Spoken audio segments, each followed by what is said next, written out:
So it's something like they're the best worst friends. Best worst friends. Best worst friends. With Doug and Tim. Guys, welcome back to another episode of Best Worst Friends, episode 147. Back IRL. Look at us. I know. Huh? Look who took the train. I did. Proud of you.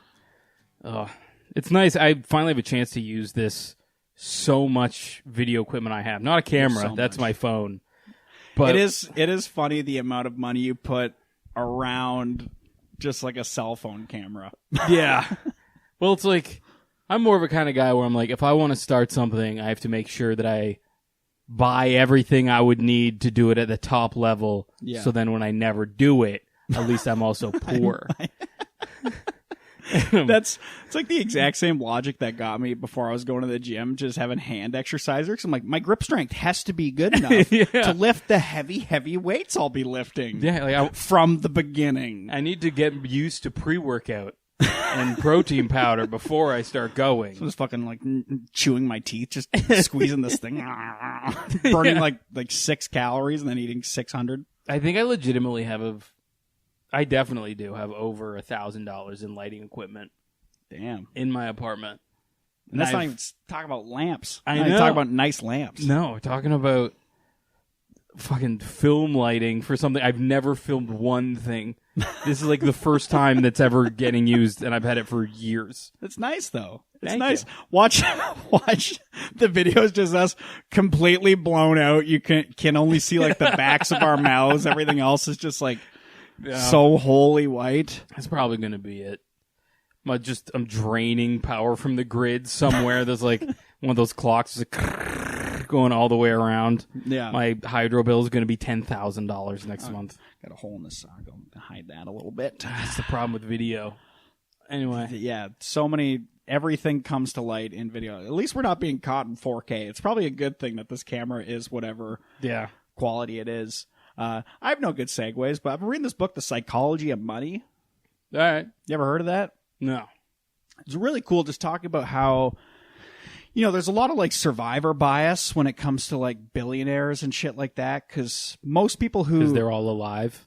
and they'll survive forever. Yeah. But no, just about like the pursuit of money for a lot of people. Like most people go belly up. Like of the Forbes 400, like top businesses, like over half are bankrupt within like 5 years and shit like that. Or like even like good investors, they say like this one guy was quoted like if 6 out of 10 of your investments makes any money at all, you're like the world's best investor. It's just a matter of like diversifying your portfolio so much, or like people who like buy art and make a lot of money off of art.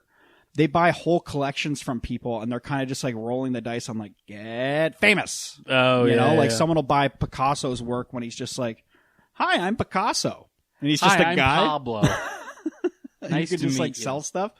But I saw something in there that kind of reminded me of what's going on in our world right now. This is how I should have tied this in organically, because of the snowmageddon that we're currently having. Oh, yeah. It was talking about like the compounding of money. Like you look at a guy like Warren Buffett and you're like, oh, he's so rich, but he's made like, I think he's like worth like 65 billion, and he's made 63 of that since he was 65 or something like that. Like most of his wealth has been made in the last little while, but he started investing when he was 10. Like he's literally been investing in stuff and failing since he was 10. And it compared it to ice ages, because I guess all the leading scientists who talk about ice ages think there is actually not just one, there is about 5. Okay. And when there would be an ice age, like the earth is literally covered in like a mile of ice from the ground up, mile of ice. And what causes it isn't our terrible winter that we're like having right now, but really mild summers where not enough of the ice melts off, so that the next year, the compounding effect of more ice and more snow gets to a point where we're all frozen over. So I think that's kind of what we're going towards right now.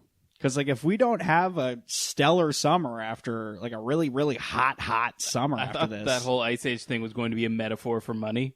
I was not prepared for it to just stay being about Ice Ages. Yeah, I read so much, but I'm not smart enough to get metaphors. I just take the metaphor at the face value of what he's saying. Yeah, because you love metaphors. That's what I know about you. my So I'm God. always waiting for you to tie it in. Metaphors, Most of 'em- analogies. Yeah, most of them, it is about stand-up. You know, Ice Ages are a lot like stand-up. It's about, if your last set wasn't good, then... It is. He has some great stuff in there, too. He had some great, like, I guess one of his first jobs was being a valet, so he'd see all those people with fancy cars and stuff. But he talks about the difference between wealth... Sorry, is this Warren Buffett or the author guy? The author guy, yeah. Oh, okay. The difference between, like, wealth and being rich, because rich is a lot more flashy, whereas wealth is, like, a lot of behind-closed-doors stuff. Because he's like, Right. You see someone in a fancy car, and you think, like, wow, they must be wealthy. But they could just be over-leveraged to shit to get that car. Like, I guess he had one person who was, like, around his age, like 20, 22, who'd always come up in a Porsche. Yeah. And then one week he showed up in, like, a beat-up Honda. And he's like, oh, yeah, I missed a payment. I got repossessed. Yeah. And he just said it like it was a matter-of-fact thing. So he's like, the only thing you can tell about a person who has a $100,000 car is that they spent $100,000 on a car. That's Or pretty they're funny. potentially in debt.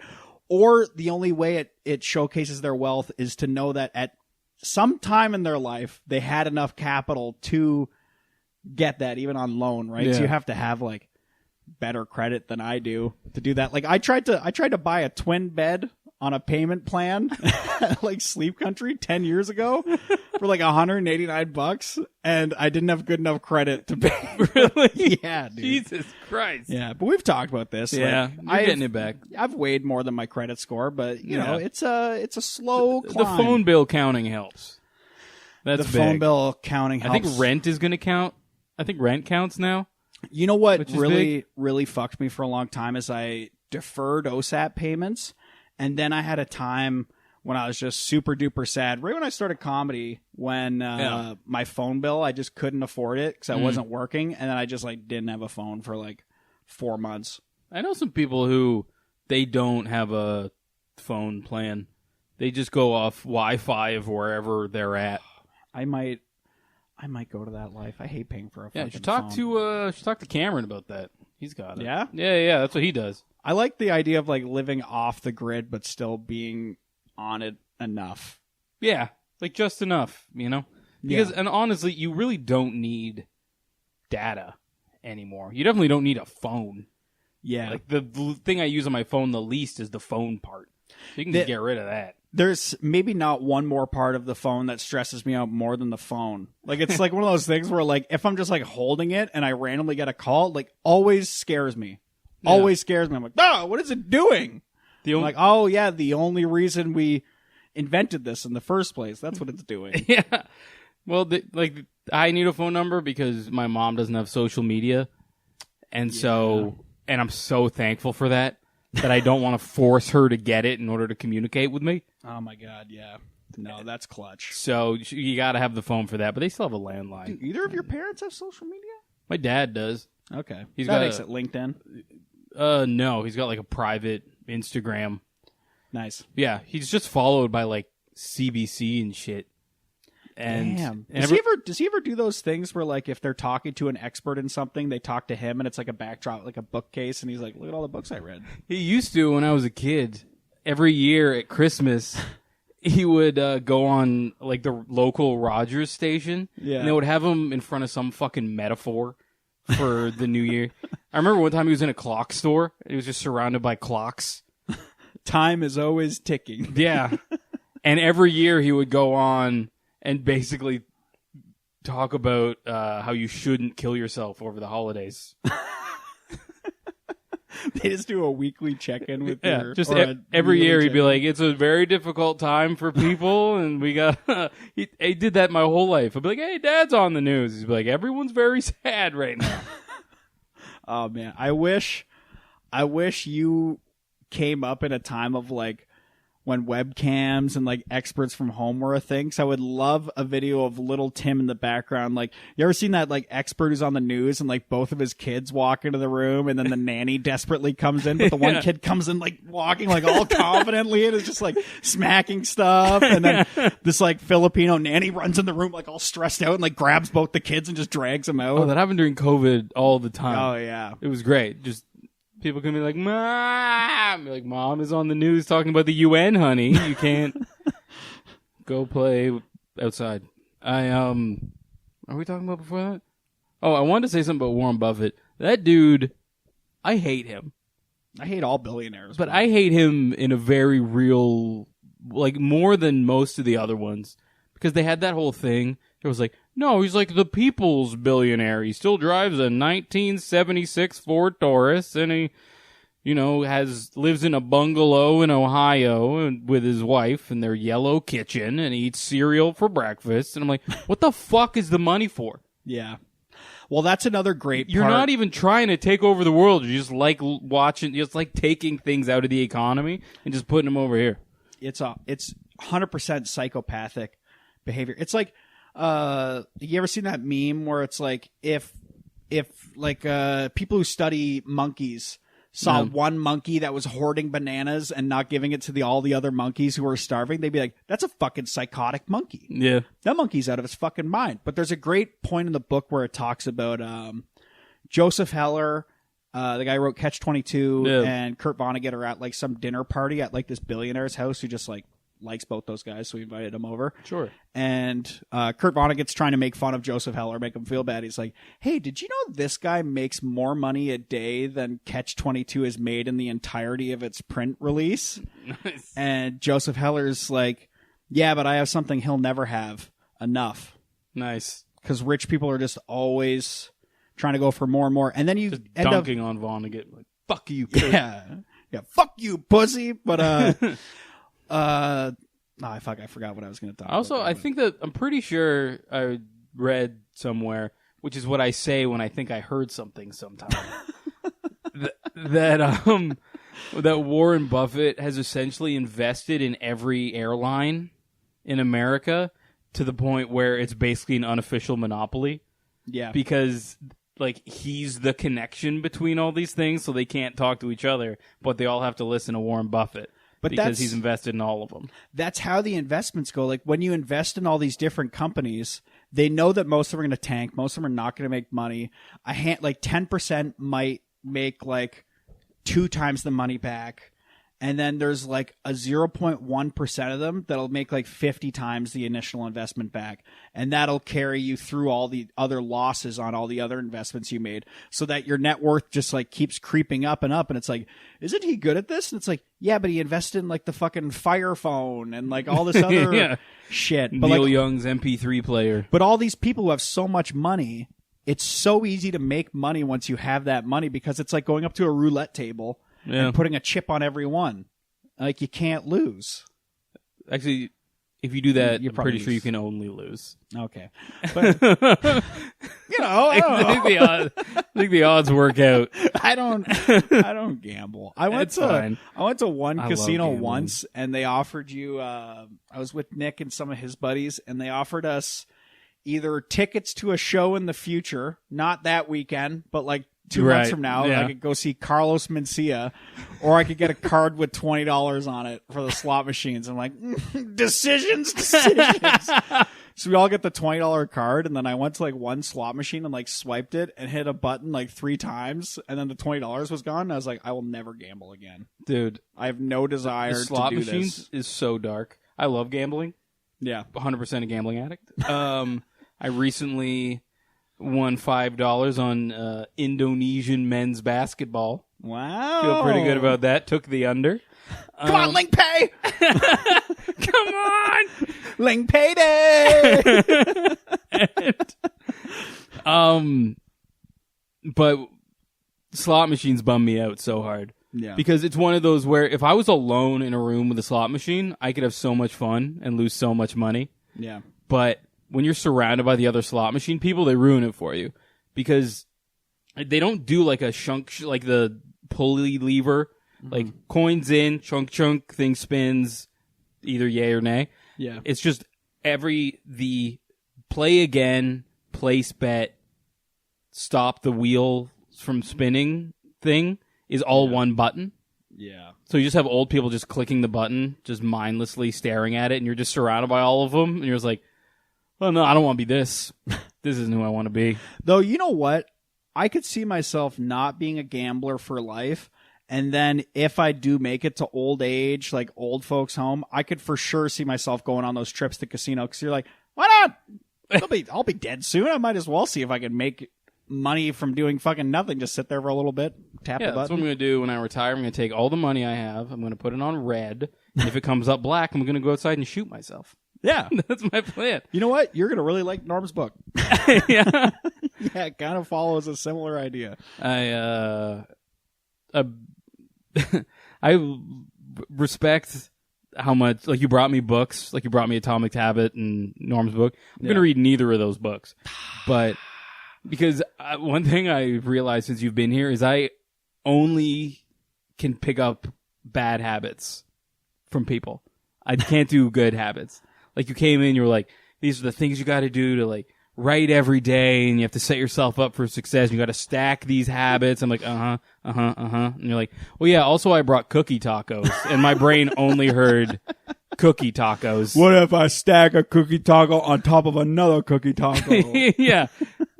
Like a cookie burrito. And then I woke up this morning with a sugar hangover from eating too many cookie tacos last night while doing no habit stacking. You know what I've found? Like a big thing that they talk about in Atomic Habits, I think I might have talked about this last week, the thing about apples. Like, if you want to eat more apples, don't keep it in the crisper, like keep them on the counter. If I have shit around that's good, I'll do it. Like on my desk, like your desk is very organized. I love like the minimalist look of it. Covered in apples. My desk is like fucking nut. Yeah, just make a desk out of apples, and then when you eat the desk, you're healthy now. Yeah, then you're a writer.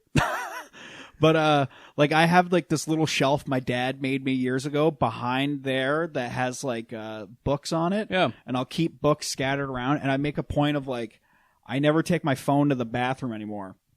I take a responsible book. So I'm at least like doing something, you know? And Absolutely. then sometimes you're you getting like shit on a book. Yeah. That's an activity.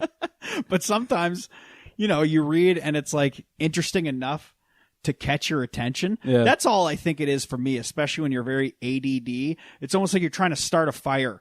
And you just got to knock the stuff together enough times, and you can be like, "This is fucking ridiculous. This will never happen." And then eventually it happens. That's another thing he talks about in Atomic Habits. Like you look at like a blacksmith or something where they're like forging a blade, or like they're hitting something and they hit it 100 times and nothing fucking happens. Yeah. And then the 101st time they hit it and it does the thing that they need it to do, like gets into the correct shape. And like stupid people might see that and be like, "Oh, that was the hit that mattered." But it's like, no, it's the fact that he hit it 100 times, right, and stuck with it that got him to the point of, you know, being able to do the. Very, very. I wish I fucking remembered the proper analogy. You learn and forget so much over the course of a week. Though, since I'm not smoking weed now, I feel like I'm retaining a bit more. I'm liking the non-weed life. It's nice. I was a couple months late, but I did call this for the record. Yeah. No. I go through peaks and valleys. I said it was going to happen mid-November. Took it till like January.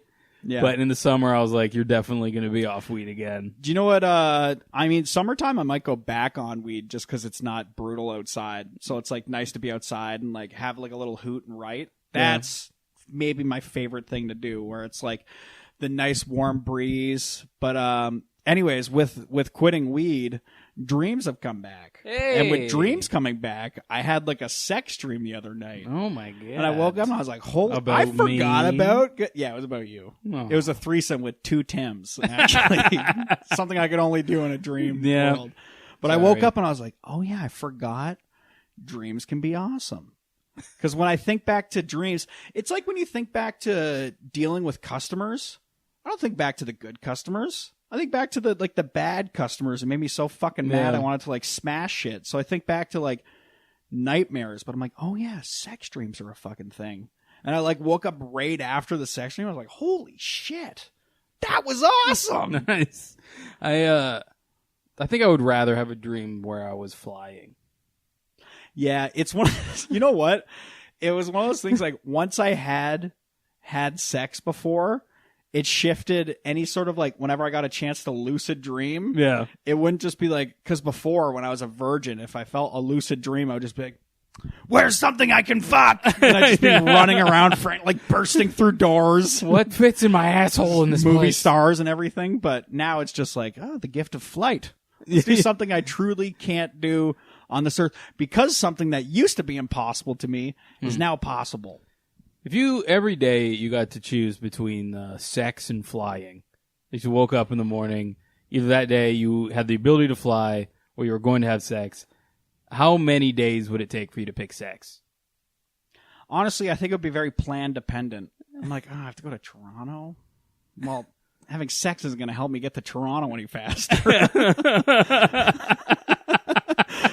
But if I could just fly, I don't have to wait for the GO train. I'll have to do the bus transfers. But just the miracle of human flight. Because here's the thing about sex. It doesn't really help you accomplish anything other than coming. I guess having a child, if you're into that.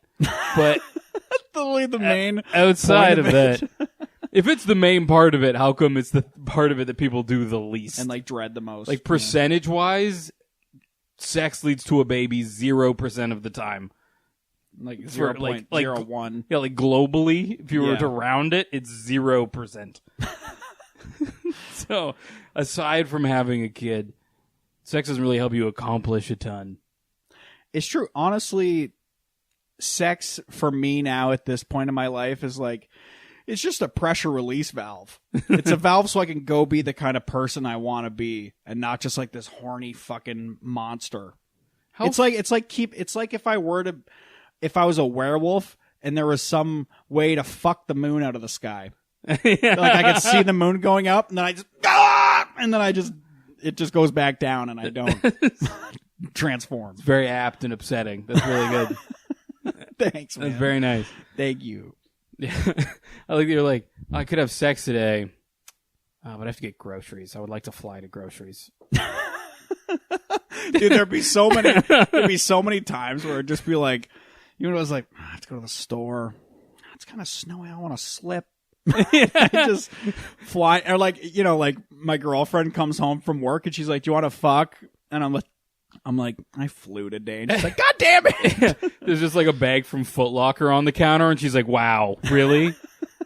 And she's like, well, can you at least like go down on me or something? And I'm like, no, I'm pretty sure it's in the rules or something. Yeah, no, it's like a sexual activity. I think I can only do it in the sky.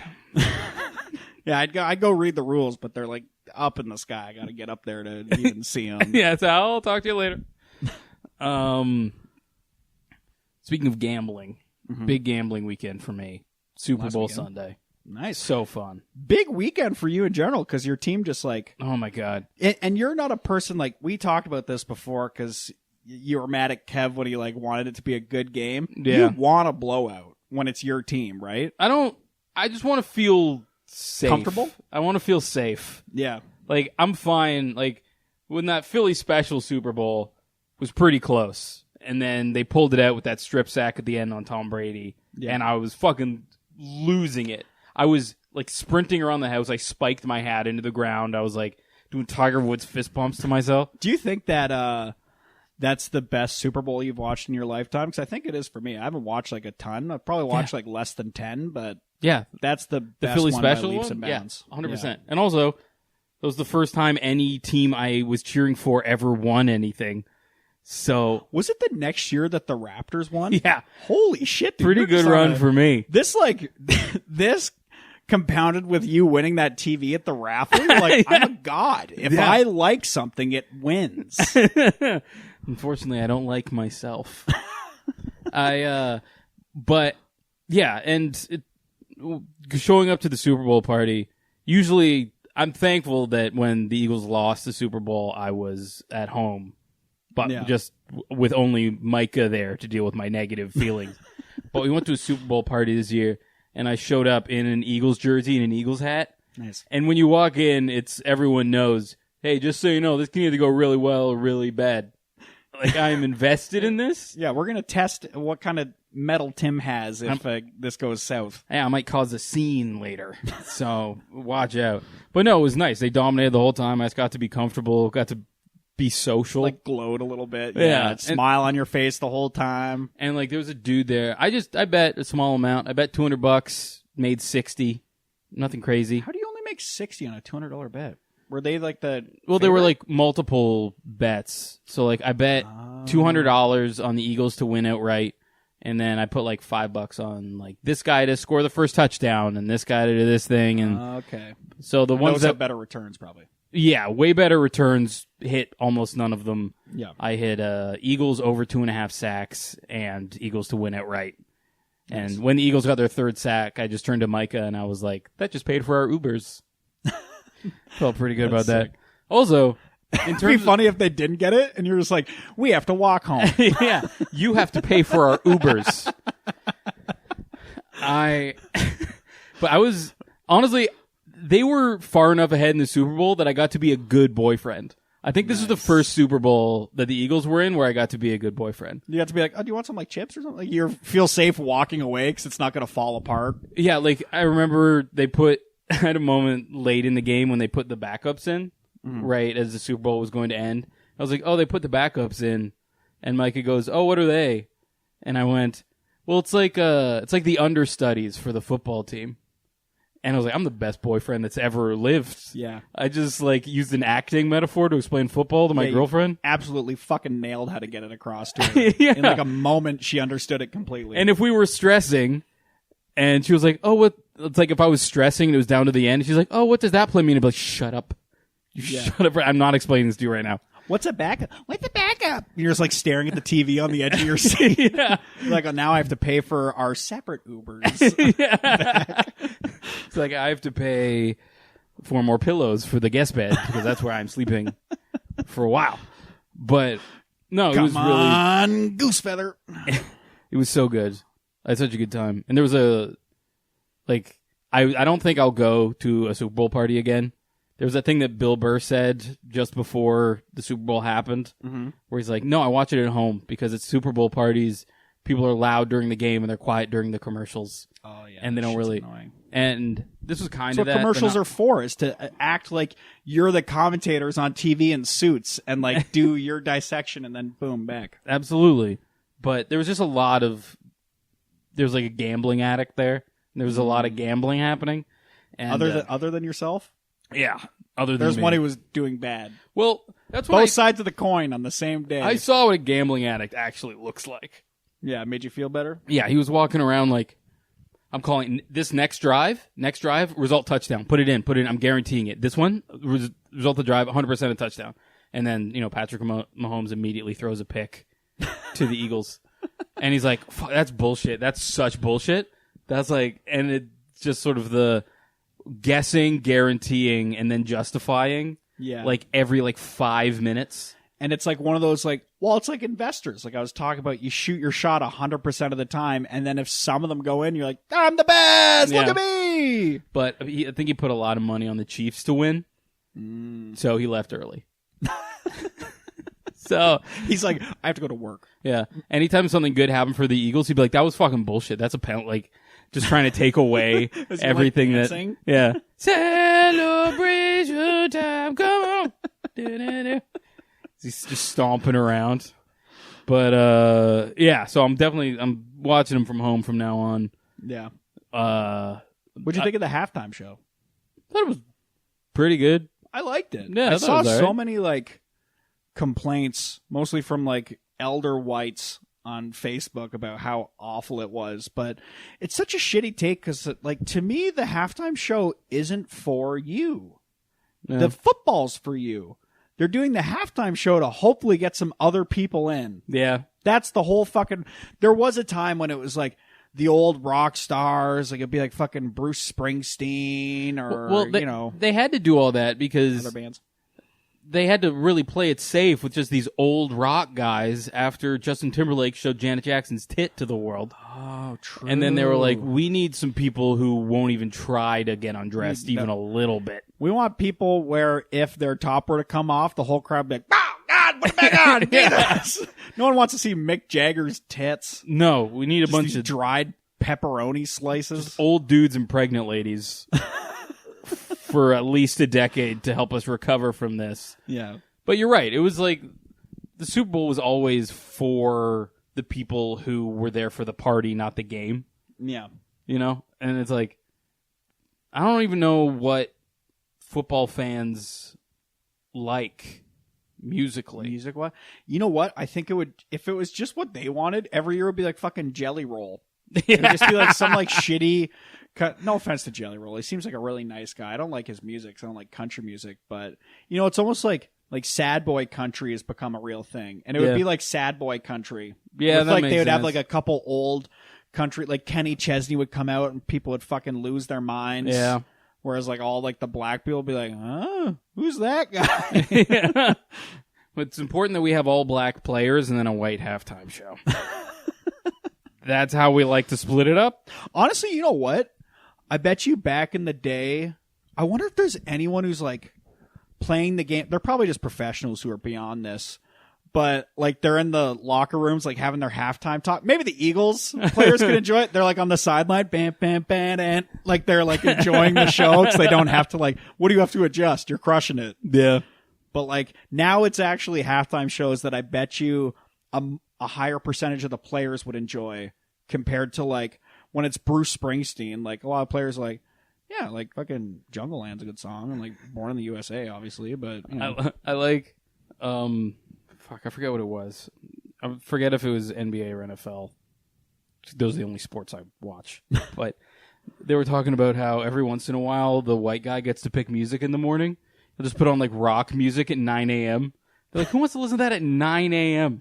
Yeah. But that's basically what they were looking for. But yeah, I thought it was okay. I liked it. There was like one song I heard that I'd never even heard before that I really liked when Yeah. Euphoria came in. Mm. And then I tried to listen to the actual version of it. It's just like, you know, slow and stuff for a while. And I have so little patience with that because there's already so many genres where I have to put up with, like, I love so many EDM songs. Yeah. And the drop only matters like 2 minutes in if you listen to the 2-minute buildup. Yeah. And then I'm only listening to like 2 minutes and 20 seconds of the songs. I'm like, well, I need the build up again. Like, Yeah. I just need the one drop. What do I need? The beginning of Freebird? No. I'm starting when it picks up a little bit. Yeah. Yeah, because it doesn't start with the slide, right? The I don't fucking remember. Just do all of it.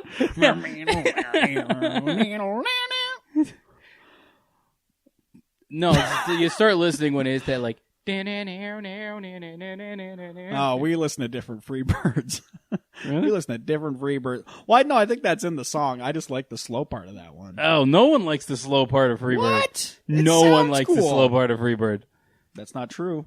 This guy does. Oh my god! Don't put money on that, Tim, because this guy does.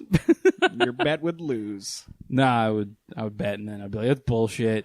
That's fucking bullshit." You know what I realized reading this like psychology of money too is because I listened to a podcast too with this billionaire guy on Tim Ferriss's thing where the billionaires think that they're literally like 9 years away from living forever, like being immortal, like a medicine getting so good that you'll never die. Like there was this other millionaire guy who like loves snowboarding but doesn't do it anymore because he's like pretty sure by 2035 like he'll have a way to keep his brain alive forever.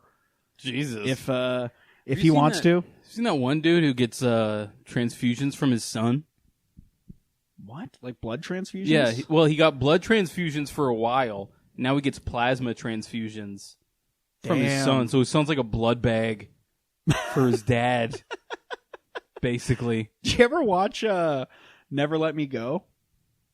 No, but Michael loves that fucking book great / movie. Yeah, if you haven't seen it or know the premise, I'm going to spoil it. And anyone listening to this, if you want to watch it and haven't watched it, please do. Don't listen to this for like a minute.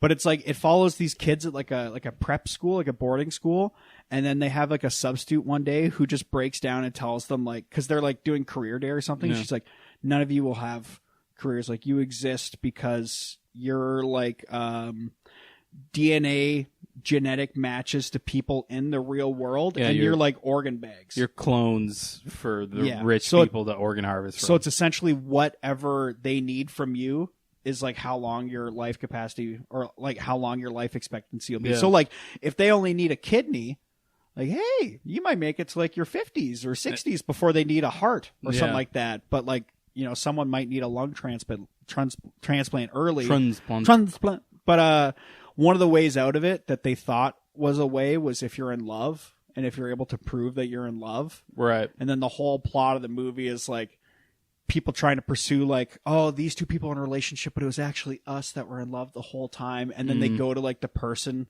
who worked at the school and they're like, we're in love. Like, can we make it? And then they're basically just like, that was a lie that we told you. Like, you're organ bags. Like, that's all you are. Beautiful fucking book. Beautiful movie. That seems like a real bummer, man. Yeah, but it's cool because at the start of the movie, it seems like it's just like it's like some English prep school movie, and then it drops on you that it's like sci-fi. You know what the actual way to get out of that is? If you just get fat enough that you ruin your organs. You're sitting there smoking cigarettes every day, just like drinking milkshakes. He was like, you want these lungs? Fucking have them. Yeah. You take this kidney, it's yellow. That's what I would do. Yeah, absolutely. Just ruin it. I'm fucking pickling all these just before you can get at them. Destroy myself. Yeah, that's how you get out of it. Yeah. But I was like, with all this rich people stuff, like, I imagine there's got to be some scenario that some are preparing for where they either have to leave Earth because Earth is doomed, or all this Ice Age stuff, and Ice Age happens and we get like a Snowpiercer-esque like rich people on the train, but they can't just save the rich and the best because the rich and the best like don't want to do their own laundry. Right. And like make Timbits and, you know, all this shit. So like they need some of us Tim duds to make those Timbits. Exactly. They need us around to survive. But it's like, I wonder what their ratio is. Like, they have to be thinking of it. It's like, okay, so we each get like 5 regular people who do our bidding, like our flying monkeys or something. Like, I wonder how they're attributing for that. Well, it's just like, you know, if we end up in a Snowpiercer scenario, I feel like all the Tesla stock you have won't really mean a ton. Yeah. You know what I mean? It's like the people who are like, no, I have all this money. It's like, well, money's not going to mean anything. And then the people who are like, well, no, because I bought gold. It's like, why the fuck would we need gold? I don't understand. It's like, no, it's on the gold standard. Why the fuck? What is gold? Because it's shiny? It's like, oh, something heavy we can't eat? The fuck out of here, pussy. Yeah. It's like, who cares about gold? So, if we're in a Snowpiercer scenario, I don't know. Aside from the movie Snowpiercer or whatever, which is scary. It's a great movie. You know what? I wanted to bring up this video I watched where it compared. It like said that Snowpiercer was a spiritual successor to Charlie and the Chocolate Factory, and they have like a really great breakdown of like there's one woman, like that woman with the glasses, who's like a famous actress. I can't remember. Tilda Swinton? Yeah, she's Veruca Saltz. And then there's the fact that it's like... Is that the fat German child who becomes a blueberry? No, Veruca is the spoiled one. Is she like not the one who becomes a blueberry? No, she sits on the goose scale, like the golden goose scale, and falls through. Oh, is that... She's just gone? Yeah, she like falls under the thing. But what happens to her? I think she just ends up in like the garbage heap with like her dad. Oh, I think in Charlie and the Chocolate Factory, it shows them at the end, right? Oh. Like where they all come out, like the guy is like all stretched out. But there's like theories like the guy's name is William, but it's actually Charlie, but he has like the W. It's almost the same shape as the Wonka one. And there's like better theories too. Well, like even just like the magic of like how you cook on this. He makes like crazy snacks and like, you know, crazy treats is like, well, he needs to have some of that know how to make the bars out of cockroaches that these people fucking eat and shit like that. People think we're going to that, by the way. People think we're going to eating bugs. They think that's like the future. I guess Serena just had a meeting at her work with the guy who's the son of the guy who made IKEA. And so this guy's like a fucking billionaire. Like they threw out her work so you didn't say the company name, and then you just caved and said it anyway. Yeah. So I was like, it's so hard to explain this otherwise. But yeah, you don't know where. Fuck off. To leave my girlfriend alone. But he said Phyllis. He said one of the things that he's investing in is upping the cost of land for cattle farmers. Because methane from cattle farms is like one of the leading causes of pollution in the world. Yeah. It's like more than cars. Yeah. Cow farts is more than cars. Way more. That's so insane. Like to me it's like when she said that I was like, well, why doesn't a guy like that invest his money in like making impossible meat so much easier to get your hands on, or like Beyond Meat, shit like that? Because that's really how we keep ourselves going. I can't have Beyond Meat. Why not? Because last time I ate it, I shat blood. Damn. Yeah, it didn't work for me. Was there anything else you did that day before? You're like, oh yeah, I ate that glass. Oh yeah, I ate all that blood. Oh, I should have factored that, all the blood I ate. No, it must be this healthy burger. Yeah, no, I think it's... I can't have that. And I can't have the fake ground beef. The, like, ground round, it's called. Can't have that. But yeah, Impossible Burger, if you can have it, great. But if it makes you shit blood, avoid. Yeah, one of those things really. And it's also... It's one of those things where if it makes you shit blood, you should avoid it. Yeah, you really shouldn't do. That's in Atomic Habits, too, actually. Yeah. I had some Atomic Habits that day, let me tell you. I realized something weird when I was walking back to Serena's condo the other day, because I have my, like I said, I like your minimalist setup, but like I have like, you know, pictures behind my desk, like pictures of me and Serena, pictures of me and my boy. I got that Many Old Times picture, and like some pictures from Nick's wedding, and all the cards she's made me, all this crap. My Harry Potter painting is me and Bart Simpson and the strongman thing. And as I'm walking back up to the condo, I look through the window, and there's an angle you can hit from the street where all you can see is that wall through the window. And I saw the Harry Potter painting, and I was like, man, I wonder how many people see this. And they're like, why is Harry Potter so fat in that photo? Yeah, that is a very cool painting. And also, I love that. They made you not as fat as you are in real life at that time. Sure. In that photo. That was very nice of Jesse Watson. Also, you know what? That reminded me when I was writing earlier today about all the things I've been paid in for comedy. That was one of the things. I forgot I've been paid in painting. I've been paid in painting, a cactus, shatter. Yeah, drugs. Yeah, drugs, booze. Some money occasionally. Chicken fingers way more. Oh, my God. That's like the majority of it. Did I ever talk you into coming and doing that shitty open mic I ran for a bit at, I don't even know what it was fucking called. Gallagher's? No, not even Gallagher's. It was a worse one. I can't remember the name of it, but the deal we had with the venue was, I think they paid us like $100 per show. I would give 50 to the headliner. I would keep 50 for myself. Or if Ryan was hosting, he would keep the other 50. And they would bring out food. Like, they bring out French fries. And if there's enough audience members, there'd be chicken strips on there. And so every time while, like, the second last comic or the headliner would be up, we'd, like, see the double doors of the kitchen open. We'd all just be like look over, and it would just be fries. Like, if there was enough for chicken fingers, they'd come to the table, and we'd fucking rip it apart like the orcs when they eat that one orc that died. Yeah. And then the headliner would just be on stage just like sad looking at us, because we're not saving them any fucking chicken. They're just having a bad time up there. Yeah. Like, across the board, I can't think of one headliner who went there who had fun. Even like, or got a chicken finger. The good funny ones. Like, I remember Anthony Malekis once was like crushing and like making fun of this audience member, and then the audience member just got really weird about it and like really defensive, like, oh fuck you, but what if I went and got a gun or something? And we're like, Jesus fucking, like, shut up. What do you mean? Yeah, that's those shitty mics. Respect to anyone who does crowd work in a place like that. They're like, maybe you should shut the fuck up. Like, no, I don't think so. Yeah, so you realize none of these people want us here at all. Yeah, I'm just like, and you know that I assume when you say like people showed up, they mean other people in the bar who are not comedians. Yeah, the regulars. Yeah, so, and that has nothing to do with the show, whether or not they show up. No. So it's like just random chance. And a lot of the times, this shitty bar was the kind of like old school bar where, I actually only learned this recently, bars at a certain time, they used to have places where you could sleep, right? They used to have rooms to rent, like upstairs. That's why like a lot of old school bars have like rooms you can stay in. I think it was like a legal issue of like, because they can't let people back in the world when they're that fucked.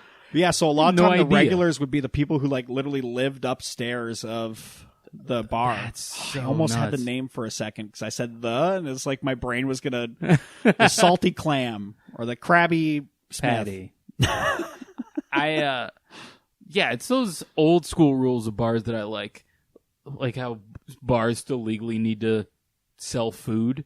So you'll go to a shitty bar and you'll be like, yeah, do you want this like mini trick or treat size bag of Doritos for $8? And you're like, no. Well, legally it's there.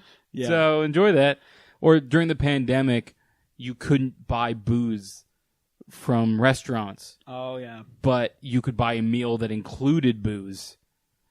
So you would go there and you'd be like, yeah, can I have 8 beers to go? And they'd be like, okay. And just so you know, it's additional $2 for this O. Henry bar, which we legally need to sell you. You're like, Yeah. Fine. Yeah, I can eat something on the way home. Yeah, I'll enjoy this O. Henry bar, I guess, while I'm fucking hammered later in my room. Oh, Hamreed bar. I could use another lockdown. Yeah, I feel like if I had a month, I could really get my shit together. I always say this, but I'm like, man, I would use this one. I would use this one to develop a skill. Like There's I'd come out of it time being now. good at rhythmic gymnastics or something. Yeah, I'm just the guy from that episode of Twilight Zone. I was thinking about it. I was talking about this with Gordon, where it's like I feel like during the pandemic, started out where I was, and it just got so bad, so dark, and then I kind of picked up, and then I was like 175 pounds. I was reading every day. I was writing all the time. Yeah. And if pandemic had ended there, I would have been fucking to the moon. But it kept going for another year, and it just right back down again. But my life's never going to come back. No one's going to see how thin and What hot was I the am. point of any of this? I can't share my learned anecdotes with anyone. I know, and I feel like if I just had another month, I could really ramp back up. Yeah. Really get myself to a good place. Oh, yeah. I'm, Just start coughing on people. I don't know. yeah, bring it back. Yeah. Avian flu? Is that a thing? Go kiss a bird. It is in the States. Help me out. Bird flu? Yeah. Big there. Avian flu? Eggs What are is expensive. that? Oh, I don't know. What does that do? I don't know, but birds are birds are almost like a thermometer for the health of the air. Because there's a great part in, I'm watching Chernobyl right now, and they talk about, the radiation in the air, and there's a scene when, kids are playing at school because the Russian government fucking are pieces of shit. Like the Soviets, they refuse to evacuate communities that are so close that, they're just so fucked, right? So you see, kids outside playing, and, maybe people are coughing, but they're not really feeling it yet. And then the episode ends with, a bird falling to the ground and, just being dead. Flapping and just, dying showing that, immediately. it's all fucked. But Ever watch Death of Stalin? No. It's like Chernobyl, but hilarious. Ooh. It's just British and American actors just being Russians, but doing no accents. That's one of my problems with Chernobyl. Is that You everyone... don't like it? No, everyone has the accent that they have as just an actor. So the one Ukrainian scientist who's basically the guy who's the whistleblower for all these issues. Yeah. He's just a really famous British actor who just keeps his voice. But I get it's part of the immersion, and it would suck if all these guys had to fake the accent, because then you're going to get a lot of shit accents. And it's another thing, probably performance-wise, having to worry about that is going to make your performance less authentic. And you just right? get Steve Buscemi just being a Russian diplomat, That's pretty fun. basically wrestling for power against all these other people. It's I don't want to see Steve Buscemi out there hello, we are going to because they're already speaking English. Yeah. So them having a Russian accent doesn't make it. They should either speak Russian or just who gives a shit. Yeah. Because the fact that things are set in Russian and people are just speaking English with a Russian accent, they wouldn't do that either. Yeah. They'd just let them speak however the fuck they talk. You should watch Chernobyl, though. But it is a truly upsetting 5 hours. And you know what? It's another one of those shows that I personally shouldn't watch, because it fuels my anti-government sentiment to these fucking cunts don't care about us at all. None of them care, because they wouldn't evacuate people. Even the people that were around it, they didn't support them. At one point they have to hire out a bunch of these miners, like the digging miners, because the only way they can... Not children? Yeah, well, I mean, they used a lot of those too. But the only way they can stop the spread of the radioactive stuff to going to the groundwater and essentially killing all of maybe the world, but like Russia for sure, is having these miners go in and dig a hole below. But they're exposed to such bad radiation that it's like they'll all be dead within like 2 years. Like there's a great part in like, I think it's episode 1 when like the first diplomat has to go with the scientist to Chernobyl and they're in a helicopter and this diplomat won't listen to the scientist guy about like how bad radiation is. Cause like no one really knows. Yeah. Like if we're sitting here and you told me we're being radiated so bad, we'll be dead of cancer in a year. I'd be all right, but like it doesn't feel like anything. And they had to look at the core because they didn't believe that the core could explode because that would mean that it's the scale of the what it is, right? So they're flying over it and they're getting close, and then the diplomat's trying to get them to fly right over, and he's like, "If you do that, we'll be dead in a day. We'll be dead in a day." And then so they at the last second they go away, and then the scientist reveals to them after, like in their hotel room, and it's like, just because of how close we are, like we'll both be dead within 5 years. Like there's no exception to that fact. We'll be dead within 5 years. A lot of the volunteer firefighters were dead within weeks. And it was like a death where like your blood vessels burst and your organs start spilling out, so they can't even give you pain meds. So you're just literally like, they show them like with the special effects, and like your skin is just like bubbling and weird. Like they all just look like these fucking monsters. And there's like this subplot of one of the firefighters had like knocked up his girlfriend, and so she goes with them to like Minsk or wherever they have to fly, like the better hospital, and they tell her like, you have to stay outside the plastic. You can't touch him. You can't touch him. Yeah. But she keeps going in there and like holding his hand or like kissing him or something. And then when it gets around to her having the baby, it's like the baby just dies within a couple hours because the baby absorbed all the radiation in her body. Jesus Christ. Yeah. Very fucked up show, but like, wait, so good. If the miners had been pregnant, would they be fine because the baby like absorbs the radiation for you? That's really funny to think, like, if there was another nuclear reaction, if they had to get all the pregnant women of the world together to be like, look, you're the only ones who can get close to this because you have this little reactor of your own that's going to like suck up the radiation. It's going to absorb all the radiation. And I was like, what you have to do is, listen, we're going to need to get all of the female firefighters pregnant. It's the only way to save them. Someone's going to have to fuck all these female firefighters. I wonder for Russia. I don't know if that was like a weird thing that happened in just her case, or if that's like an across the board. That's an across the board thing. Radiation poisoning. I'm not a big fan of like, new like breakfast hack, but radiation hack. Yeah. If you're pregnant, you're fine. It'll suck all that poison right out of you. Mind you, when it comes out, it'll just be like, kill me. And you're like, yes. That checks out. I think that was the plan. These shows like that fuel my anti-government sentiment, they're not good for me. Like I watch Waco as well. You ever watch that with Taylor Kitsch and Michael Shannon? I'm just like so mad at the government and how it deals with all that shit. But one other crazy thing about Chernobyl, written by Craig Mazin, the guy who did The Last of Us. I don't know if you watched that. Fantastic show. I believe you. One of his first writing credits, not his first one, because he did a movie with Harrison something. He's Ford? a comedian. No. Barnes? No. His name might not even be Harrison. He was recently in Hamilton. I can't remember. He was in Half Baked. He was in Hamilton? Like the city, yeah. Oh, not like not the rap musical singing. About the founding fathers? No. I can't fucking think of his name right now. Anyways, the guy who wrote Chernobyl, one of his first credits was Scary Movie 3 and then Scary Movie 4. Like, it's so weird to see where you go in your career from. Like, these are the things he had to do to get a paycheck because he's, like, obviously starting out in that world. And then you get to a point where, like, when you watch the credits of Chernobyl, it's, like, written by, directed by, produced by that guy because he's, like, he did all of it. I've definitely said this before, but it's one of my favorite writer facts. Is the guy who wrote 12 Years a Slave. Mm-hmm.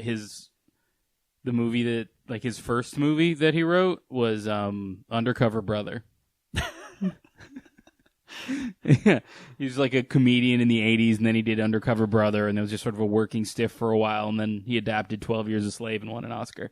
Dude, that's fucking sick. Yeah. But that is what it is. And like, as I'm looking at this thing of Craig Mason, I'm like, all you gotta do, let him cook. Let him figure it out. Let him find his voice. Let him, you know, since you you're just gotta fail and shit. Since you're on your big screenwriting kick right now, I heard something about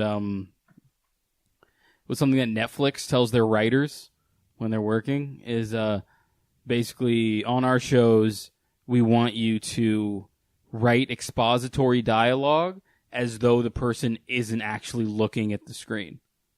That's gross. So they'll just repeat like, oh, we're here, and then they'll show the name of the place, and then they'll say the name of the place as well, and say the name of the person they're talking to, so that you can like look up from your phone and still be aware of what's going on, or look up from your laundry or whatever it is you're doing. It's fucking brutal. I was looking up stuff while I was doing my writing this morning of like, because I've never really thought of adapting stuff, but there is stuff I've enjoyed so much that I just want it to be in the world. So I was like, have they made a fucking version of this? And no one's made a TV show, like a miniseries of American Kingpin, that I think was like one of the best true crime books I read. It was about the guy who made the Silk Road website, like the dark web website. And I was thinking about like, man, how would I do this? Because the first chapter is really cool because it starts with him auditioning for The Amazing Race.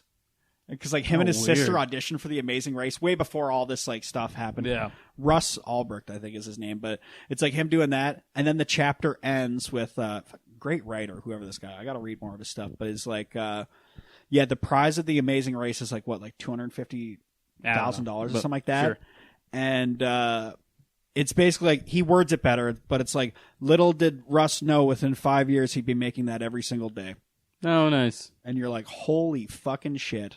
But I'm like thinking this morning, like, how would you adapt that? Because like, the only way my stupid brain would immediately would just be like a voiceover for a narrator being like, little did he know within 5 years. But it's like, how do you show that instead of, how do you show not tell with shit like that, you know? Yeah, well, I think that's I don't know, you could do like a cutting through time thing. Or like, you see his bank account or like his Bitcoins or something like that. Yeah. Or like you're just watching his bank account go up as he's like watching an episode of The Amazing. Yes, just some like dumb shit dude. Like that. Just some really... All right, well, I'm going to get you to read American Kingpin and we're going to adapt All right, it. I thought you were going to say that like Nick Hornby book when all those people meet on the roof to kill themselves. Oh, A Long Way Down? It's already a movie. Really? Yeah. Is it good? I haven't watched the movie. I like the book. I saw it on your shelf. Yeah, no, I have a lot of Nick Hornby that I've never read because you keep recommending it to me. And I'm like, one of these days I will pick up any of these books. Never once. Man. Do High Fidelity. I think you'd like that the best because it's like a guy who owns a record store. Yeah, they made that into a movie with like Jack Black and John Cusack and shit. Yeah. And then I think they did a reboot with they made it a black Zoe lady. Kravitz. Yeah. Yeah. I didn't watch that. I'm very much like like diversify stuff, that's great. But when it's just a reboot for the sake of like, now it's a lady. Like one of my favorite movies, Frequency. Great movie from like 2000s with Jim Caviezel and someone else. And but they remade it to be like a woman. Ooh, it's a lady now. Yeah. And they made it a TV show, so it's like, ooh, it takes longer to get to the good parts too. I will say I don't think that there is any white man or white person alive who's as cool as Zoe Kravitz. Yeah. Lenny Kravitz's cool. Daughter. Yeah. And so it's like, who would I want to see behind the counter of a record store? If Zoe Kravitz was in any record store I was in, I would buy anything she told me to buy. Are you kidding me? That's good. Yeah, much more than John Cusack. Yeah. Just jittery John Cusack telling me to pick up a Radiohead record or something. I'd rather Zoe Kravitz. I was like, will this get me anywhere closer to your orbit if I listen to this? I'll come in and try to talk to her about it next time. She doesn't even remember we had the interaction at all. Yeah. That'll make me like her even more. The heart wants what it can't have. We can end on this. I had an overly I guess thirsty is the word moment the other day, but like friendship thirsty, if that makes sense. I was talking to Gordon. I was looking for couch co-op games for us to play when you came over. Yeah. Ended up buying one. We couldn't figure out how to play it. It's fine. And then I was like, yeah, I'm looking at Baldur's Gate 3. And he goes, well, you should just play D&D. And I was like, I would love to if I could find a game. And he's like, oh yeah, I have people I play D&D with. We should get together and have a game sometime. And I was like, I would love that. And, and he's like, oh yeah. I'm like, yeah, I used to play in a game for like 2 years, and if I didn't really like my character, I feel like if I did it again, I could do a character that's way better. And he's like, well, it depends on the game. We'll see if we have time. I'm just like immediately backtracking as I'm like getting way too intense with him about this hypothetical he presented to me. And I was just I think I'd be an orc paladin this time. I think I'd bring it to the table the healing abilities that our team would need. Yeah, just saying that he's like, yeah, we could try to get something together sometime. And I was just like, just so you know, that would be the most important thing in my life. Dude, if you got that together. I miss D&D. And I think from like a storytelling perspective, there's probably not a better game you could be playing with your downtime. Yeah. Something where you're actively creating a story. Like one of my favorite moments from... Did we play Rumple Blumpkins? Were you involved in that? I don't remember.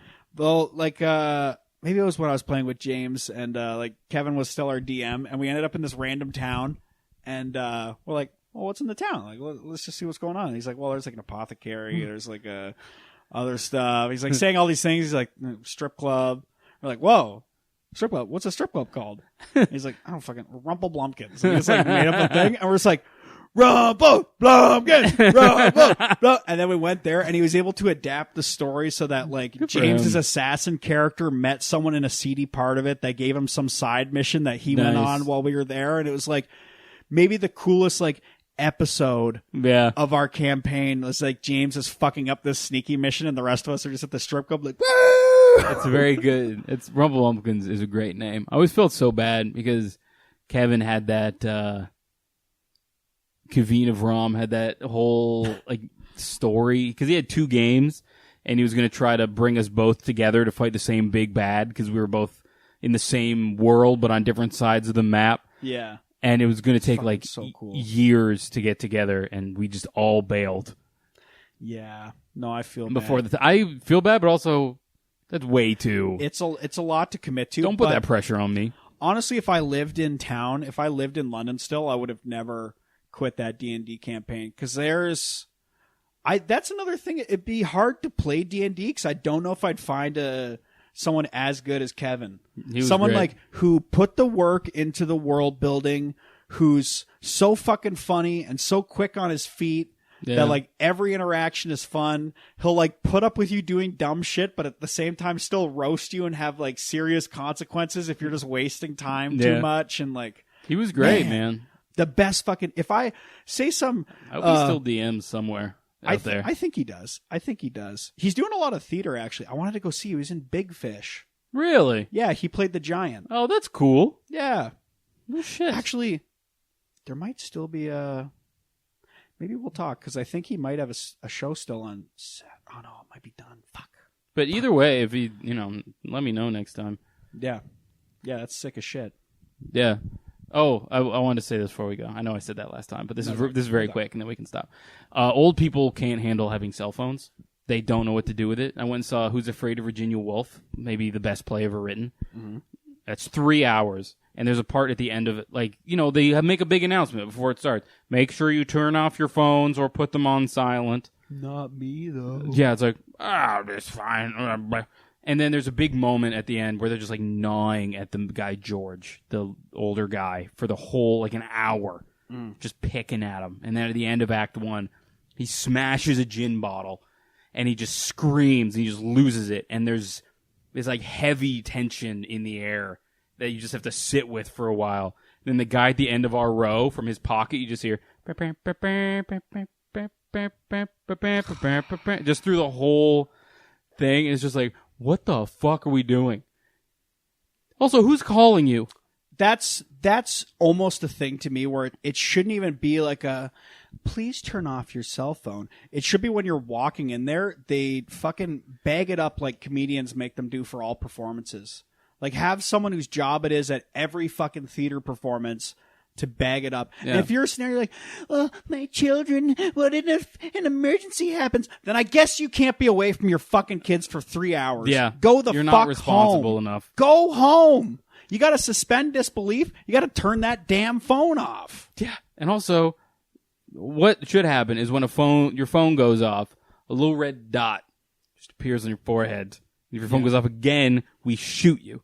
We should have, like, every theater house should have, like, an executioner who comes out like Gallagher, but, like, puts their phone on a stool and has a big mallet and he just smashes their phone in front of them.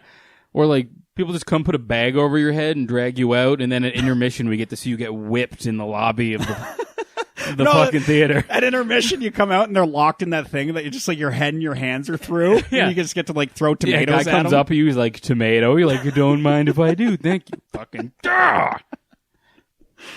Yeah, and I feel like that would get people to turn off their phones. Oh, yeah. That's we've gotten away from the fact that humiliation can do great things. I've talked about this on the castle. Just recap it real quickly. But when I was in Cub Scouts, do you remember this? When, if you lost. I don't remember when you were in Cub Scouts. Yeah, I'm so sorry. But when we lost an item, at the last day, they'd had like the lost and found, and they would pull out the item, and then whoever's item it was had to do like a little dance to get their item back.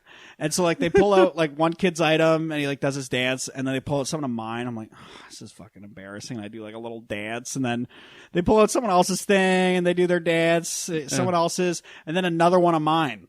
I'm like, God damn it. And I'm like going over there. And this happened like 4 more times to the point where like I'd like see it come out of the bag. And I'm like, like dancing over to it, like, give me that.